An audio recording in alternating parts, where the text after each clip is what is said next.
Hey everyone, welcome to Judging for the Win. I'm Dave, and this is my daily ruling. Today's question was suggested by a viewer. Thanks to Roxor for this one. Amy plays Denry Klin. Given that she wants to put a +1/+1 counter on it with its first ability, would its second ability give it an additional +1/+1 counter? Alright, so in order to answer this question, we're going to need to know a little bit about how both of Denry's abilities function. Let's notice that the second one uses the word at, when, or whenever, which indicates that it's a triggered ability. That means that immediately after Denry enters the battlefield, the game is going to put that triggered ability onto the stack. Well, actually, there's a little bit of a complication with that. You see, it turns out that this ability has an if clause in between the trigger condition and the thing that happens when the triggered ability resolves. This sort of clause is called an intervening if clause, and triggered abilities that have such a clause follow special rules. The if clause needs to be true at two specific times, or else the triggered ability will not do anything.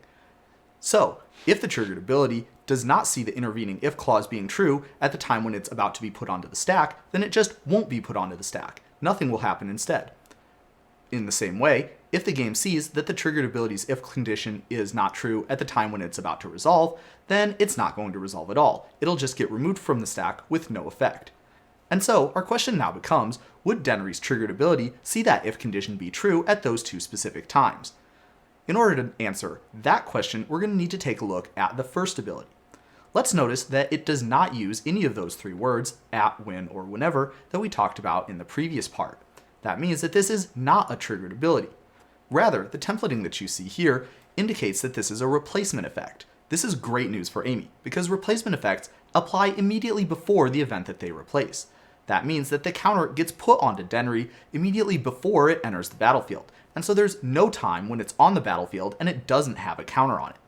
That means that when the triggered ability is checking to see if Denry has any counters on it, it is going to see that there is a +1/+1 counter on it, and the play is going to end up working out exactly the way that Amy hopes. But that's not all. There's actually one additional really cool trick that you can do with this situation. It turns out that the triggered ability that puts extra counters on things doesn't actually decide what counters that it's putting on the creature until that ability is actually resolving and it's about time to physically put the counters on. That means that if we had some way to respond to that triggered ability and put some additional counters on the Denry, well, the thing that just entered the battlefield would be getting more copies of all of those counters as well. If you did this trick with the Denry's ability, then you could get a bunch of +1/+1 counters on Denry, and so therefore also on all the other creatures that you played. You could see how that would get out of hand really quickly. But that's all I have for you today. How did you do? Join me again next time for another daily ruling, but until then, I hope you have a great day.